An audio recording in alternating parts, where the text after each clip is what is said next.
সৈয়দ মুস্তফা আলী, জন্ম সেপ্টেম্বর 1904, মৃত্যু ফেব্রুয়ারি 1974।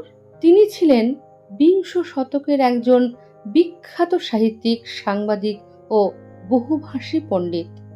তিনি বেশ কিছু ভ্রমণ কাহিনীও লেখেন যা বেশ জনপ্রিয়। তাঁর টেকচাঁদ, প্রিয়দর্শী, সত্যপীর ইত্যাদি বেশ কয়েকটি ছদ্মনামও রয়েছে। 1921-এ তিনি শান্তিনিকেতনে ভর্তি হন। তিনি রবীন্দ্রনাথের বেশ কয়েকজন প্রিয় ছাত্রের মধ্যে অন্যতম ছিলেন। স্কুলে পড়ি, 16 বছর বয়স। বিশ্বাস হয়? বিশ্ববিখ্যাত অবনীন্দ্রনাথ তাকে প্রথম দর্শনেই পূর্ণ 2 ঘন্টা ধরে ভারতীয় কলার নবজাগরণের ইতিহাস শোনালেন। সত্যিই তাই হয়েছিল।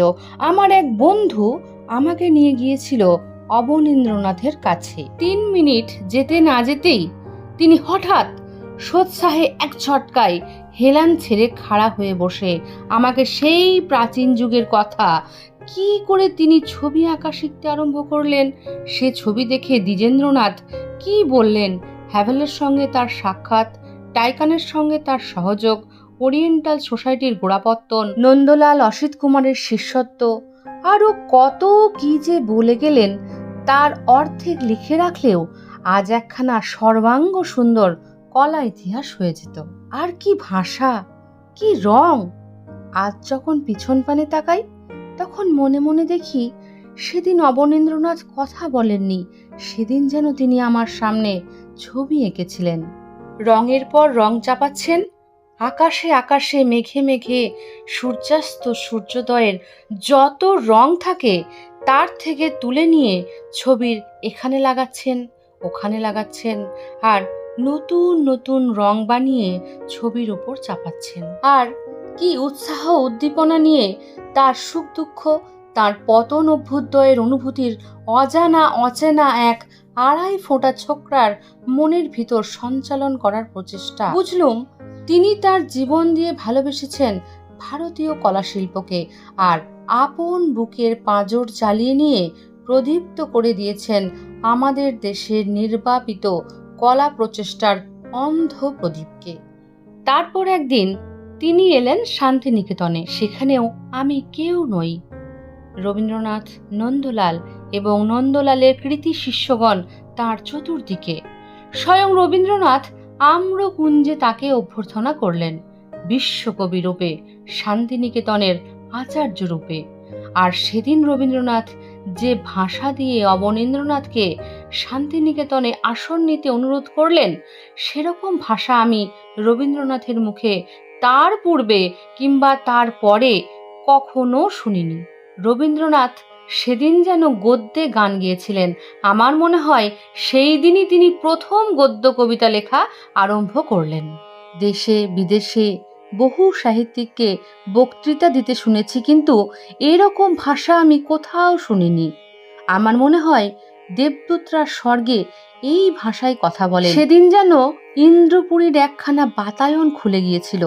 রবীন্দ্রনাথের কণ্ঠে উর্বশীর বীণা গুঞ্জরণ করে উঠেছিল। অন্ধকার হয়ে গিয়েছে। আমি উত্তরায়ণের কাছে দাঁড়িয়ে আছি। দেখি অবনীন্দ্রনাথ সদল বলে আসছেন। আমাকে চিনতে পারলেন বলে মনে বড় আনন্দ হলো। তখন আমাদের সবাইকে বললেন, জানো, বৈজ্ঞানিকরা বড় ভীষণ লোক, আমাদের সব স্বপ্ন ভেঙে দেয়।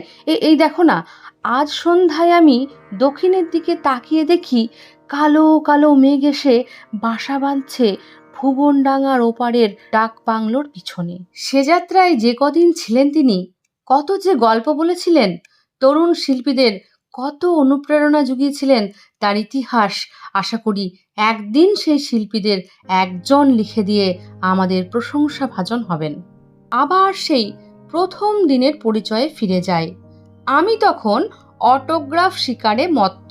প্রথম গগনেন্দ্রনাথকে অনুরোধ করলাম আমার অটোগ্রাফে কিছু এঁকে দিতে। তার কাছে রং তুলি তৈরি ছিল। চট করে 5 মিনিটের ভিতর আকাশে ঘন মেঘ আর তার ফাঁকে ফাঁকে গুটি কয়েক পাখি এঁকে দিলেন। এর কয়েকদিন পূর্বে শান্তিনিকেতনের ছেলেমেয়েরা কলকাতায় এসে বর্ষামঙ্গল করে গিয়েছে। গগনেন্দ্রনাথ ছবি এঁকে দিয়ে বললেন, পাখিরা বর্ষামঙ্গল করছে। অবনীন্দ্রনাথকে অনুরোধ করতে তিনি বললেন, তুমি নিজে ছবি আঁকো না কেন? আমি সবিনয়ে বললুম, আমি ছবি দেখতে ভালোবাসি। বললেন, দাও তোমার অটোগ্রাফ, তোমাকে কিছু একটা লিখে দিচ্ছি, আর যেদিন তুমি তোমার প্রথম আঁকা ছবি এনে দেখাবে সেদিন তোমার বইয়ে ছবি এঁকে দেব। বলে লিখলেন, ছবি দেখে যদি আমোদ পেতে চাও তবে আকাশের জলে স্থলে প্রতি মুহূর্তে এত ছবি আঁকা হচ্ছে যে তার হিসেব নিলেই সুখে চলে যাবে দিনগুলো। আর যদি ছবি লিখে আনন্দ পেতে চাও তবে আসন গ্রহণ করো এক জায়গায়, দিতে থাকো রঙের টান তুলির পোঁচ। এ দর্শকের আমোদ নয়, স্রষ্টার আনন্দ। শ্রোতাদের প্রতি অনুরোধ, যদি এই আন্তরিক উপস্থাপনাটি ভালো লেগে থাকে তবে অবশ্যই একটি লাইক, সাবস্ক্রাইব ও শেয়ারের মাধ্যমে চলার পথে সঙ্গী হতে। ধন্যবাদ।